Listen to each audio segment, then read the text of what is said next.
वर्षाचं वय होतं. तर जुनी जाणती माणसं जुन्या काळात PSC ॲग्रिकल्चर सारख्या डिग्र्या घेणारी माणसं सुद्धा 7वी पास होता येत नव्हतं. त्या 7वीला या तरुण पिढीला आज खरं तुम्हाला खात्री देण्यासाठी आम्ही आलेलो होतो. लोकसभेत जो काही निर्णय झाला ते नाव त्यांचं घेतलं जातं की अजित पवार साहेब. इतकंच नव्हे तर देवेंद्र फडणवीस साहेबांच्या बरोबर बैठकीत घेऊन त्यांना मी स्पष्ट शब्दात सांगितलं होतं की आमचा भारतीय जनता पार्टीला विरोध नाही.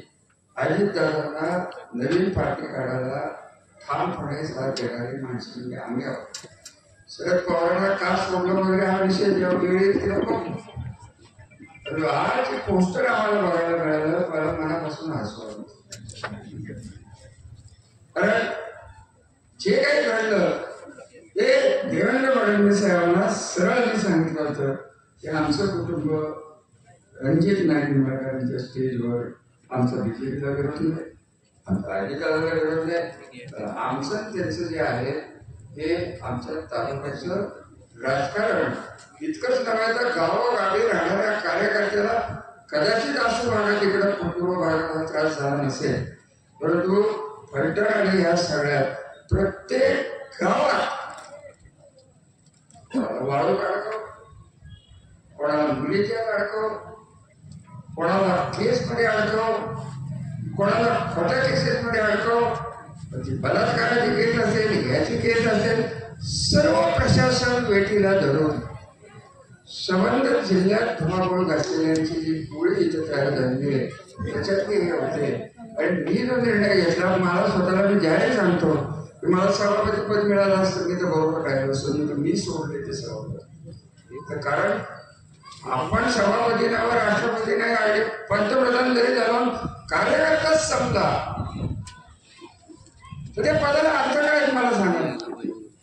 एवढं तर होतं, एवढं जर शिवराम राजांना ते करायचं होतं पण केलं आमच्याकडे कशाला. मी तुम्हाला त्याच्या पुढचं मी स्पष्ट सांगतो की एक वेळ रणजितसिंह नाईकांनी आमची तडफड होऊ शकते कारण निदान ते घर इथले, परंतु शिवराम राजांच्या बरोबर मी तडफड करणार नाही. मला राजकारण अजितदादांना काय उत्तर द्यायचं ते मी देईन. अजितदादांच्या एकनिष्ठतेची शपथ तुम्हाला व्हायचं काही कारण नाहीये. तुम्ही तुमचा निर्णय घेतलेला आहे. तुम्हाला माझ्या शुभेच्छा आहेत. तुमच्या मला तुमच्या कुटुंबाला शुभेच्छा आहेत. राजकीय संबंध तुमचे आमचे यापुढे कधी जमणार नाहीत. मला काय पोवायला लागेल हे मी पोवायला. हे 35 वर्ष तुमच्या समोर इथं पूर्व भागात चाललं. ते कानावर येणारे की माझ्या कानावर आला मला आश्चर्याचा धक्का बसला. ज्या कुटुंबात आपण जन्मलं त्या कुटुंबाचं नाव आपण सावकारीत घालायचं ही कुठली पद्धत. आम्ही आमच्या कार्यकर्त्यांना पैसे आमच्या खिशातच दिलेले. अजून मी हे बोलणार का तुम्हाला संजय म्हणत होते तुम्ही बोलणार कारण माझं त्यांचं हे वैर नाही. त्यांनी मला एकाच उत्तर प्रश्न देऊन द्यावा की तुम्हाला सभापतीपद, उपसभापतीपद, मार्केट कमिटीचे सभापतीपद जे काही या तालुक्यात घोषवलं अधिकाऱ्यांनी विचारून आम्ही केलं. आम्ही तुमच्याकडे बघून केलं होतं. तुम्ही मला आम्हाला कशाला अधिकाऱ्याची शपथ सांग. अधिकाऱ्याला मी सगळं सांगणार आहे की त्यांच्या याने जर तालुका झाला असेल तुम्हाला रामराम. तालुका कोणाच्या बाजूने आणि कोणाच्या नाही आहे हे आगामी आमदारकीच्या इलेक्शनमध्ये आपल्याला कळणार आहे. आणि कशासाठी आम्ही राजकारण करावं. आज काय चाललंय तालुक्यात महायुती सगळ्यांनी म्हणायचं, अजितदादांनी म्हणायचं, देवेंद्र फडणवीस साहेबांनी म्हणायचं. आणि इथं अपक्षाची तयारी झालेली आहे. ते तिकीट आम्हालाच मिळणार आहे सांगून माझे खासदार इकडं फिरतात की नाही एवढं मला सांगा फक्त. कशाची होती तर त्यांनी त्यांचे मुद्दे शिवराजराजांनी त्यांची भूमिका आपल्या घेतली जाहीर करावी. आम्ही अजितदादांना विचारतो बाबा इथं तुम्हाला मानणारं करते त्या गटाला आम्ही काय करायचं एवढं सांगा, आम्हाला पडलं तर आम्ही अधिकाऱ्यांना सांगून, काय पडलं तर आम्हाला काय करायचं ते करू. कारण या गटाची सुरुवात, या राजकारणाची सुरुवात तालुक्याचा भलं करावा म्हणून झालेली. स्वतःला काय मिळेल हे काय आम्ही केले. कुठे शिवरामराजे होते, कुठल्या या तालुक्याच्या अडचणीत शिवरामराजे घडलेले तुम्हाला दिसले.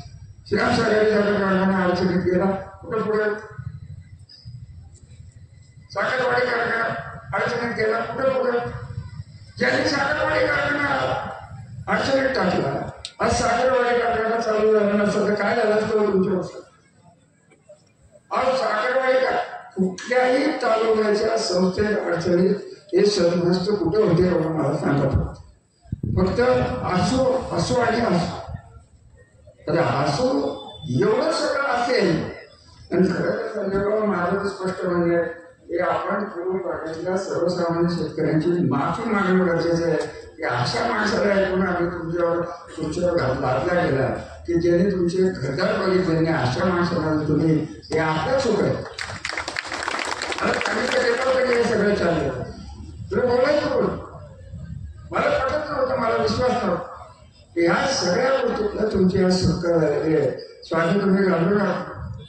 हे काय होईल, शून्यातून चालू केलेलं राजकारण चालू केलेला माणूस हे असले बरेच वाढायला बघितलेले आहेत. परंतु वास्तविकला साथ हा जो आहे तो आम्हाला याच्यात सहन होणार नाही. त्यांना दिलं ते घरातलं समजून दिलं आणि यांनी घर न समजता स्वतःचा स्वार्थ बघितला. या स्वार्थाच्या पलीकडे मी आज काय या विषयावर बोलणार नाही. पण माझी त्यांना एक हात जोडून म्हणजे की तुम्ही तुमचा मार्ग स्वीकारलेला आहे, तुम्हाला माझ्या शुभेच्छा. तुम्हाला काय राजकारण करायचं आहे. अहो एक साधी संस्था काढायची मला तालुक्यात आणि ती चालवून दाखवा. अरे काही सांगतात आणि कसंही बोलतो. अरे बोलायचं तर पुढे बोलायचं नाही, मागे बोलायची त्यांची जी सवय आहे. तुम्हाला काय वाटतं आम्हाला कळत नाही. देवेंद्र फडणवीस तिथं काय झालं, माझी खासदाराचं तिथं काय झालं हे मला कळणार का तुम्हाला कळणार. कारण तुम्ही ऐकून त्यांचं जर आमच्यावर जर आमच्या अडचणीत जर तुम्ही आमची अडचण सोडा, आमच्या कुटुंबाची अडचण आम्ही आमचं बघू. सर्वसामान्य माणूस संजय बाबा बोलले हाच खरा हा निर्णय होता. एक खासदारांना खासदार म्हणून वागायची सवय नाही. एक दादागिरी करून पोलीस यंत्रणा, रेव्हेन्यू यंत्रणा सगळ्यांना त्रास देऊन यांना प्रेमाने या रणजित नाईक निंबाळकरांच्या घराला ही सवय नाही की माणसं कामात नाही आणि विकासात नाही आपण एकत्र. दहशत दहशत पोलिसांची दहशत, प्रांताची दहशत, सत्तेचा अत्युत्तम गैरवापर कसा करावा हे बघायचा असेल तर गेल्या 2.5 वर्षात भारतीय जनता पार्टीला काळीमा लागणारा जो माणूस होता त्याचा हा खासदार आहे. आणि खासदाराला कळलंच नाही की कर्माळ्यासाठी माड्यामध्ये काय कळलं. 41,000 आणि 51,000 मिळते कळलं. 2 लाख मताचा लीड देणार होते बमनराव शिंदे साहेब. काय शेवटी सर्वसामान्य माणूस समोर राहिला. सर्वसामान्य असं तुम्ही गृहित धरू नका. मी नाही गृहित धरत 35 वर्षाच्या राजकारणात मी 42,000 मतांनी निवडून आलेला माणूस. पण 42,000 मतं गृहित धरणार किंवा 84-85,000 मतं गृहित धरणार सगळ्यात घातक. पण दहशतीने जर राजकारण कोण इथं आसोमध्ये असेल, नाही तर अजून पूर्व भागात असेल, अजून कुठे असेल, पश्चिम भागात, दक्षिण भागात, कुठलाही भाग साधं पाणी गेलं इलेक्शन मध्ये तुमचं संतोष टक्के मला आपलं सांगवलेला गेलं तेव्हा सुरू राहिलं गेलं गेलं सांगत मग अरे कशाला हे काय अरे जास्त काही बोलण्यात अर्थ नाही. त्यांनी सुरुवात केलेली आहे परंतु शेवट आम्हीच करणार आहोत एवढं. तेव्हा आपण आला निर्दासपणे आमच्या खांद्यावर तुम्ही मस्तक ठेवा, डोकं ठेवा. तुमचं भविष्य हेच आमच्या कुटुंबाचं कर्तव्य आहे असं समजून आम्ही वाढणारी माणसं आहे. आमचं कुटुंब आहे. तेव्हा आल्याबद्दल आभारी, त्रास झाल्याबद्दल परत एकदा क्षमा. आणि त्याच्यातनं सुट्टी झाल्याबरोबर स्वातंत्र्य जेव्हा मिळतं स्वामी, स्वातंत्र्य टिकायला काही गोष्टी कराव्या लागतात. तेव्हा काही गोष्टी करताना लोक नजरेत ठेवा, स्वतःचं काही नजरेत ठेवा. लोक जोडा, त्यांना मग आमच्याकडे घेऊन या. पाहिजे तर आम्ही येऊन त्या 10-15 दिवसात. साखरवाडीत काय हेच झालं ना, आज साखरवाडी काय करणार, आम्हाला 20,000 टनावर जाईल पुढच्या वर्षी. काय सांगू तुला, आता 10,000 हजारांनी घालणार आहे. कुठं आपल्याला कोणाच्या पाया पडायची आता करत राहिलेली नाही, अजिबात राहिलेली नाही. आपला ऊस आपल्या कारखाने आणि हे जपायचं काम हे आपण करायला पाहिजे. आणि असं उगाच काहीतरी करून माझं तोंडावर शिवशिवत तरी करणं काय. परंतु त्यांनी सुरुवात केली योग्य वेळेस पुराव्या सहित तुम्हाला सांगेन की हे काय करणे. त्याच्यामुळे कधी काय त्यांच्याबद्दल बोलणार नाही.